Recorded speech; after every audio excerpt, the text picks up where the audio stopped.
Thank you. Good question. Actually, the researchers I work with all come from their communities. They are in their communities. And we've learnt something, that even if you come from your own community, when you put on the role of being a researcher, you have a role. And I'll give you a little story about one of our elders, a woman. She rang my father up. My father is the leader of our tribe and helped establish an Indigenous university. And she said to him, "What are you teaching our students about research?" And he said, "Well, we've got classes, and I'll just ask my daughter Linda, because she teaches that course." So then he said, "Why do you want to know?" She said, "Well, my nephew, he came to interview me. I think he was coming to do research. But when he turned up at the door, he had not had a shower. He was stinky. He came in, he made a cup of tea, he drank all my milk, and I couldn't go to the shop for 2 days because there was the weekend. So what are you teaching them about research?" It was a really good reminder that when, this man, her nephew, every day he goes to her house, probably stinky, and helps himself, has a cup of tea, eats her biscuits. He also mows her lawns and cleans her, if she needs any jobs done. But when he came as a researcher, she wanted more of him. She expected him to be clean, smell nice, and know what he was doing, to give her confidence that he knew what he was doing as a researcher. And so she held him to this high standard. So my father rang me and said, you need to talk to those students about having a shower before they go interview our elders." So now every year I teach my students, you can get all the theory, all the method, all the ethics, but you better be clean, have a shower, dress properly when you go and interview our elders. Don't go in looking like some ragtag grandchild. You go in looking like someone who's serious. Going to ask them questions that are serious because you want their knowledge, and their knowledge is valuable. Treat it as valuable, even if you are related to them.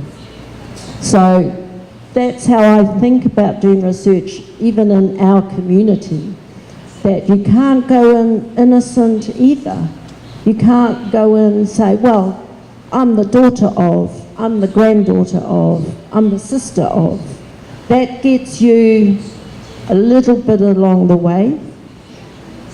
It doesn't get you all the way in terms of research. It gets you in the door. So sometimes it's called insider research, and insider research can be as complicated as outsiders. Sometimes I think it might be easier to be an outsider, because when you're insider, they also moan at you. They always moan, groan, tell tales. You have to listen to all the gossip. You have to be worried about all the things in the tribe and the things in the community, and you're going, I just want to go in 1 hour, do the interview, leave, because I've got 20 other interviews.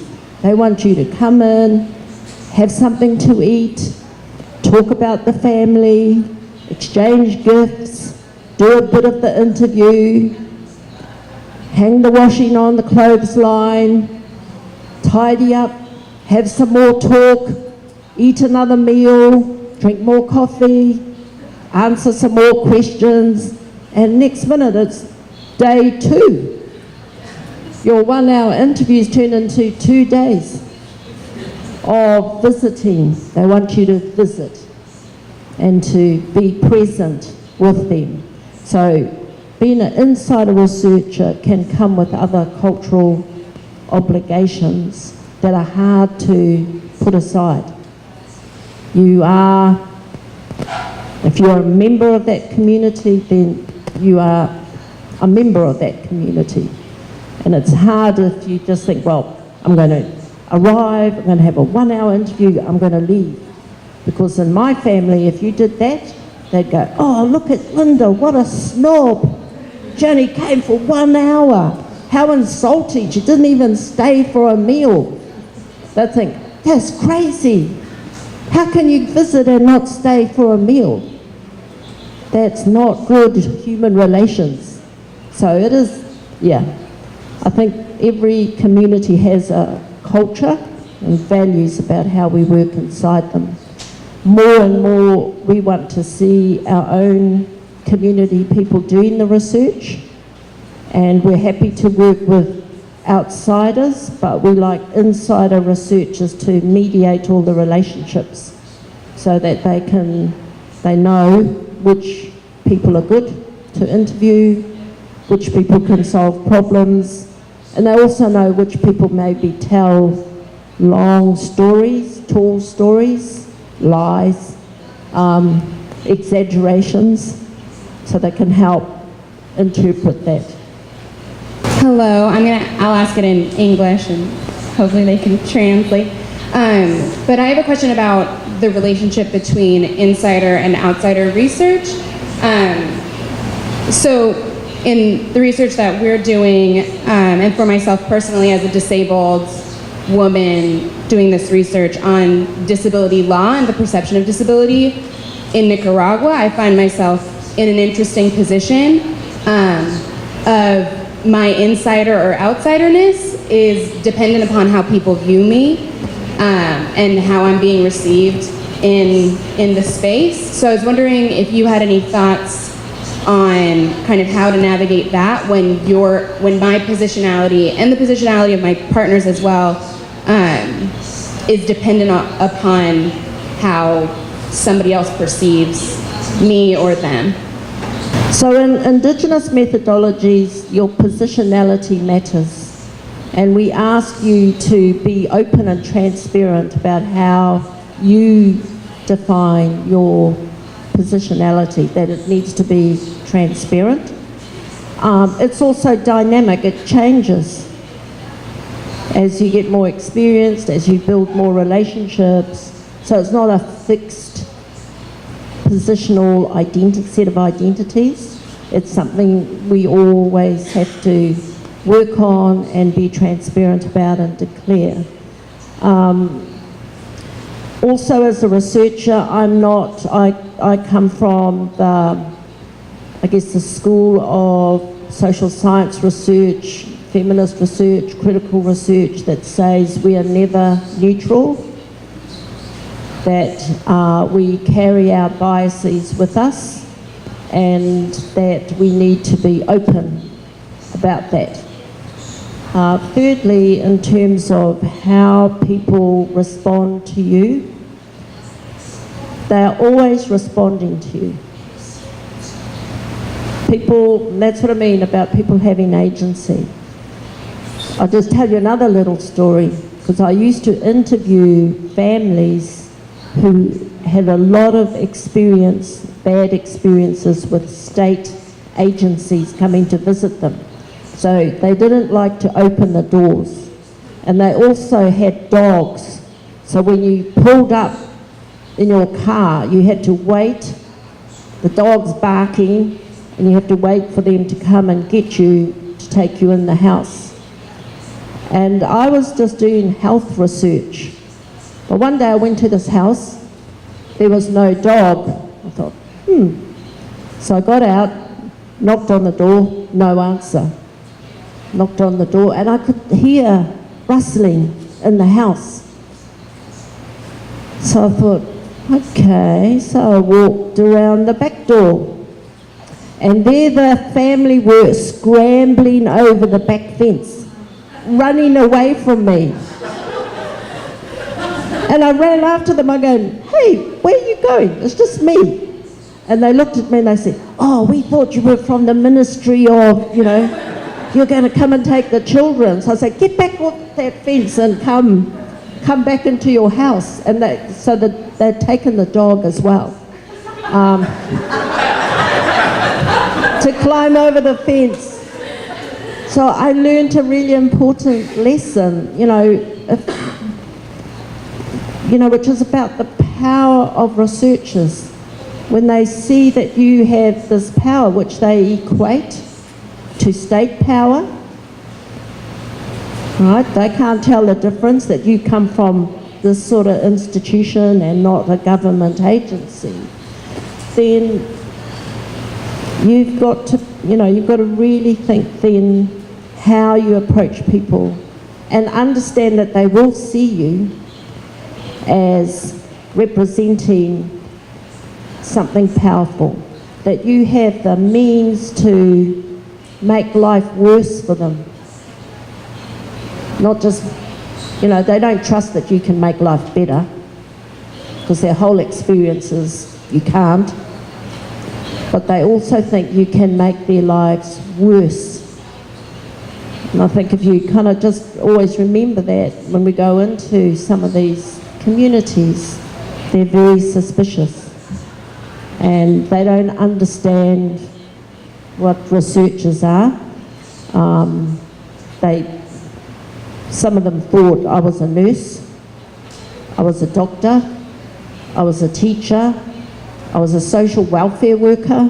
It's taken a long time for my own communities to see that I'm a researcher, I'm an academic, that's my job, and not something else. Yo quería preguntar, hay una parte en el poema que habla sobre, creo que es sus instituciones de conocimiento. Entonces, mi pregunta, desde tu experiencia, porque estás en una universidad, ¿verdad? Y ya no tanto que si sos de la comunidad o si sos de fuera de la comunidad, sino que siendo o lo uno o lo otro, estás en una institución de conocimiento. Entonces, desde mi experiencia, eso trae un montón de contradicciones, ¿verdad?, políticas en relación a cómo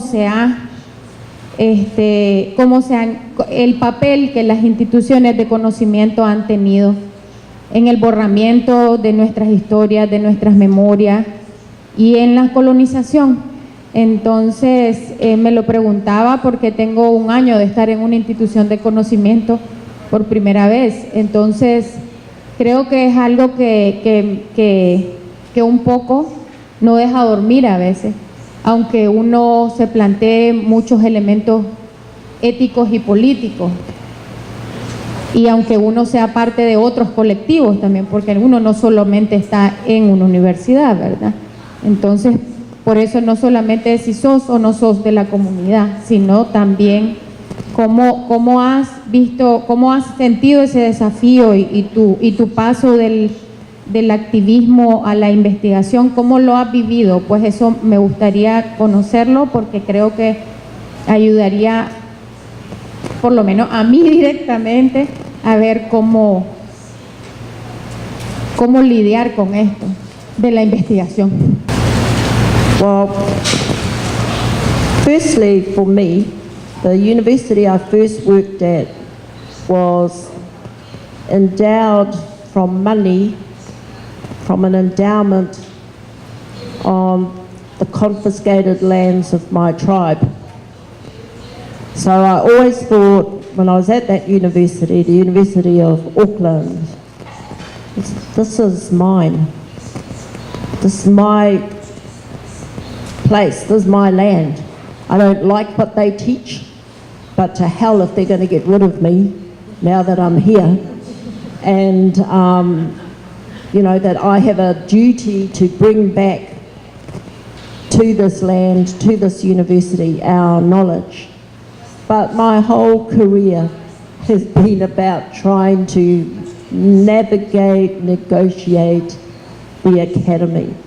And I think it's really important to be honest that you are in the university and that with it comes these other obligations and therefore limits to what it is possible for you perhaps to do with your own communities. There's some, for example, big projects that I'm involved in with my tribes that I don't take through the university at all. Not just because the university will take all the money, but because I don't want their hands on the project. I want the tribe to own it and to, you know, take responsibility for that research. So how you as a young scholar, you've only been at one year, you're still a baby really in the university. It took me about 10 years to figure out how a university works.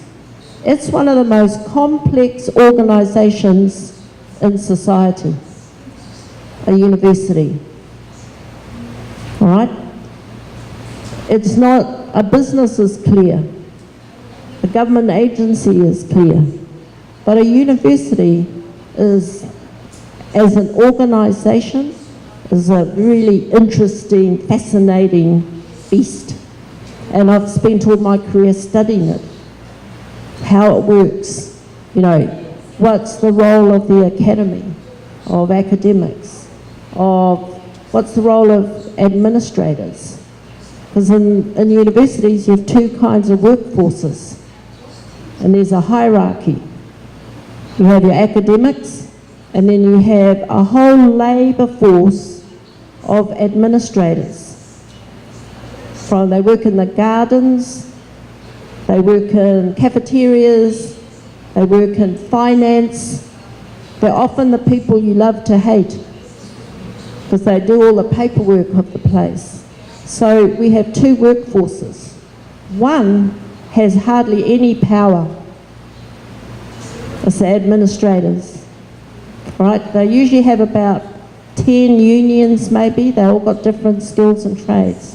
Academics think we have no power. Well, actually, we have a lot more power than our administrators. We are paid in a public university in New Zealand. We're actually paid by the taxpayers to think. That's kind of cool. Teachers aren't paid to think. Teachers who teach in secondary school are not paid to think. We're paid to think. We're paid to be independent thinkers. We're paid to teach, which I think is a very honourable career. So the academy has a great deal of privilege inside it. And I think it's really important to kind of recognise how that works. But it is still a system of racial and sexual hierarchies and class. Like, I look at many of my colleagues sometimes across the table when we're at meetings, and I say to myself, I bet you never failed a paper, a university course. I bet you never failed. I bet you've never experienced failure. Because most academic staff now are straight A's, right? They're straight A's from secondary school. So they've never experienced failure. But boy, do they fail lots of our students. They love to fail us. So I look at them thinking, you've never experienced failure, except when it comes to understanding our cultural world. Then they're complete idiots. You know, I look at them and think, fail, fail, fail.